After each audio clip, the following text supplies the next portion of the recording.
We all know that America has a fetish for guns, especially the right wing.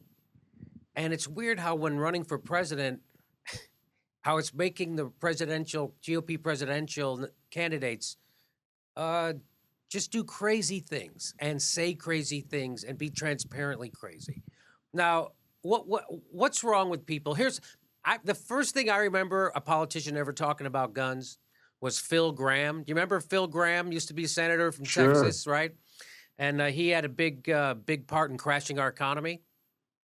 Yeah. Was it yes? So here he was back in 1996 talking to the NRA, and this is what he said. I am a gun owner, and I'm a shooter, and I'm a hunter. I own more shotguns than I need, but not as many as I want. What's wrong with people? What's wrong? What's wrong with that guy? I own more shotguns than I need, but not as many as I want. A shotgun. It's not like you're going out target practicing with shotguns. Why would you want more than one shotgun? What are you doing with your shotguns? Right? It's not like you're out target practicing. Anyway, what is wrong with people? So that's him, and everybody applauds. Yes, he wants more guns than he needs. Yay! Yay! Who does but that? I don't understand that.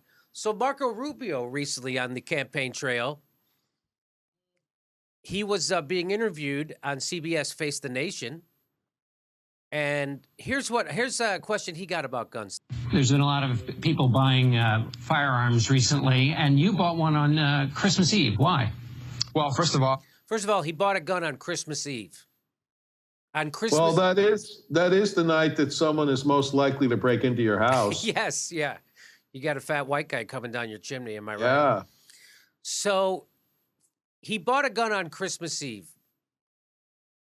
And then the reporter brought it up. So here's two things. He did those things happened on purpose. He bought a gun on Christmas Eve so people would find out about it. And how did people find out about it? He leaked it. They made sure. How else would this reporter know that he bought a gun on Christmas Eve unless Marco Rubio let the press know he did that? So it got brought up, and it got brought up. That's right. He was proud of it. And he could, yes, tell people I bought a gun on Christmas Eve. So here we go. I'm not home very often, and so that was one of the few days that I was there. Second, I have a right to protect my family. And on one of the few days I'm home, I go to the gun shop.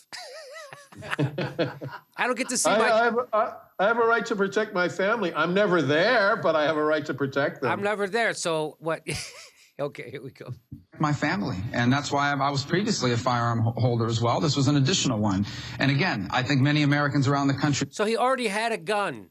He went out and bought another gun. Didn't need it. Just wanted to do it so it could get brought, so he could leak it to the press, so the guy can bring it up when he's being interviewed, so all his knuckle-dragging right-wing gun fetishists will hear that he bought a gun on Christmas. Now that guy likes guns. Christmas Eve, you think he'd want to be with his family? Wow. He went out and bought a gun.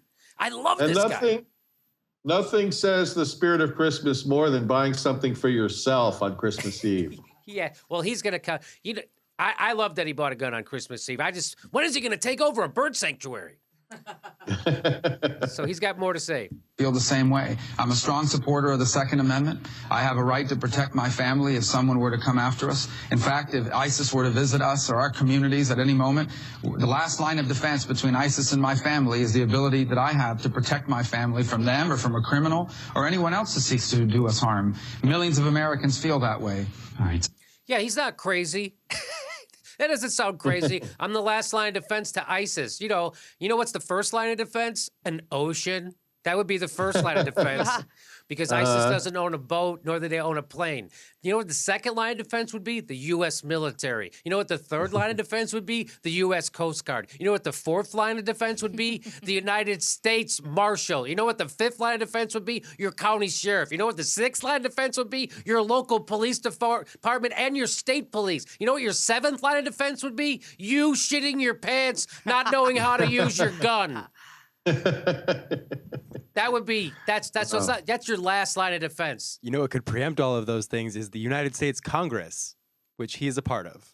What do you mean preempt? So, like, instead of having ISIS come over here, change our policies so that ISIS doesn't want to join the United States. Yeah. Oh, yeah. I see what you're saying. Yes, he could do something to You know, let's even talk about his own military service. Oh, wait a minute. Oh, wait a minute. He doesn't have any. It's so great. These guys who love guns and want to fight ISIS never join the military. Isn't that amazing? Well, I think, this may sound cold, but why did he even let ISIS move in next door in the first place? He's just asking for trouble, right? That's he's just asking for trouble. They go over and, ISIS just moved into the neighborhood. I'm going to bring them some cake and stuff. And, don't be so welcoming of letting them be in your neighborhood. So that's Marco Rubio buying a gun on Christmas Eve. Now,